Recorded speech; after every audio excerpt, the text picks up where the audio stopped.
तो दोस्तों, अगर आप भी गैर मजरूआ ज़मीन खरीदने के बारे में सोच रहे हैं तो आपको गैर मजरूआ ज़मीन खरीदने से पहले इसके बारे में आपको नॉलेज होना बेहद ज़रूरी है, नहीं तो आप समस्या में यहाँ पर पड़ सकते हैं। तो गैर मजरूआ ज़मीन खरीदने की सोच रहे हैं तो यह जानकारी जो है आपके लिए बहुत ही ज़रूरी है, नहीं तो फिर आप जो है यहाँ पर समस्या में पड़ जाएंगे। क्योंकि कई लोग जो है बिना जानकारी के यहाँ पर जो गैर मजरूआ ज़मीन खरीद लेते हैं और बाद में उन्हें पता चलता है कि उस ज़मीन पर जो सरकारी दावा या फिर विवाद चल रहा है या फिर बुलडोजर का काम यहां पर किए जा रहे हैं। तो आपको इसके बारे में जो नॉलेज होना चाहिए कि इस जमीन पर जो यहां पर क्यों बुलडोजर चलते हैं और आपको इस जमीन को यहां पर जो लेना चाहिए या नहीं लेना चाहिए। आप जो इस वीडियो को अगर शुरू से अंत तक देख लेते हैं तो आपको बहुत कुछ यहां पर जो नॉलेज मिलने वाले हैं। खास करके जितने भी गाँव से यहाँ पर जो लोग बिलोंग करते हैं उनके लिए ये वीडियो बहुत ही इंपॉर्टेंट रहने वाला है, क्योंकि वो लोग जो यहाँ पर कानूनी जानकारी, जमीन से जुड़ी कानूनी जानकारी से यहाँ पर बहुत ही दूर रहते हैं। तो आपको दूर बिल्कुल भी नहीं रहना है। अगर आप चाहते हैं कि कानून से जुड़ी यहाँ पर जो जानकारी, जमीन से जुड़ी जानकारी हमें अच्छी तरीके से नॉलेज हो जाए,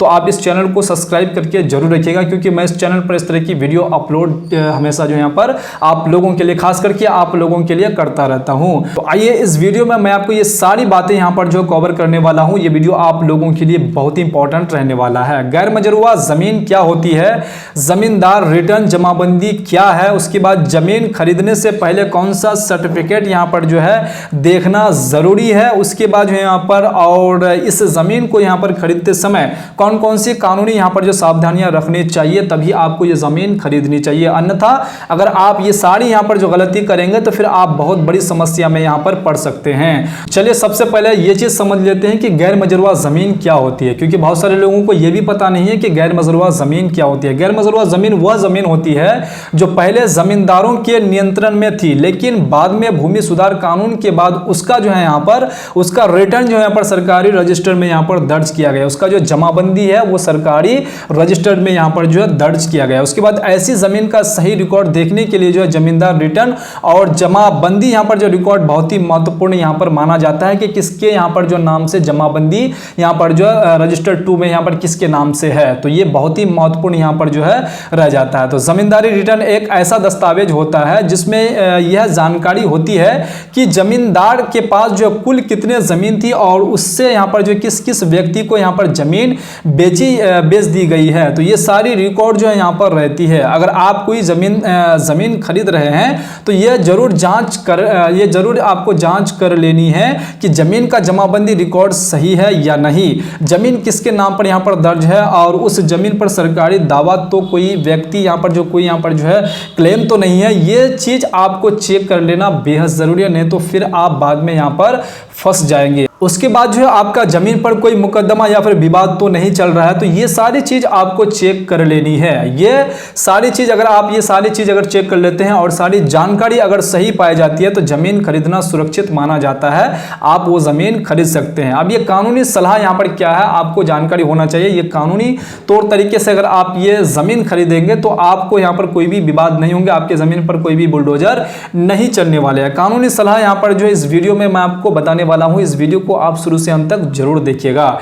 जमीन खरीदने से पहले इन 5 चीजों की यहां पर जो जांच जरूर कर ले। जब भी आप ये जमीन खरीदें तो खरीदने से पहले आपको ये 5 चीज यहां पर जो है जरूर जांच कर लेनी है, तभी आपका जमीन बिल्कुल सेफ यहां पर रहने वाला है। जमीन का जमाबंदी रिकॉर्ड आपको देख लेना बेहद जरूरी है कि किसके नाम से ये जमीन जमाबंदी यहां पर अभी प्रेजेंट में है।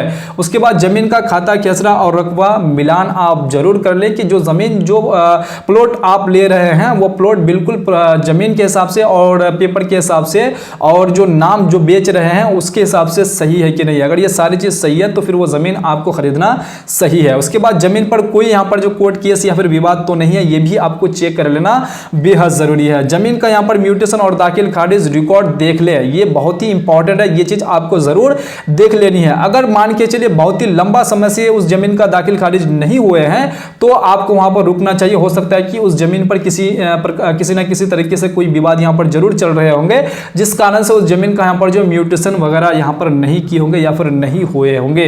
जमीन का यहाँ पर जो रजिस्ट्रेशन और पुराना दस्तावेज जरूर आपको चेक कर लेनी है कि वो जो व्यक्ति जमीन खरीदे हैं किस कंडीशन में खरीदे, किससे खरीदे हैं, वो जो है यहाँ पर देख लेना आपको बेहद जरूरी है। अगर इन सभी चीजों की जांच अगर कर लेते हैं तो भविष्य में जमीन विवाद की संभावना बहुत ही कम हो जाती है। तो बहुत सारे लोग ये गलती करते हैं, ये ऐसा बिल्कुल भी नहीं करते, इसका ऑपोजिट वो काम करते हैं। कोई भी चीज, कोई भी डेटा वो चेक नहीं करते, सिर्फ वो जो है यहाँ पर पोजीशन देखते हैं, जमीन देखते हैं कि ये प्लॉट है, और बेचने वाले खुद बोल देते हैं कि मेरा ये जमीन है, मैं इसे बेचना चाहता हूं, बाकी और कुछ नहीं देखे जाते हैं।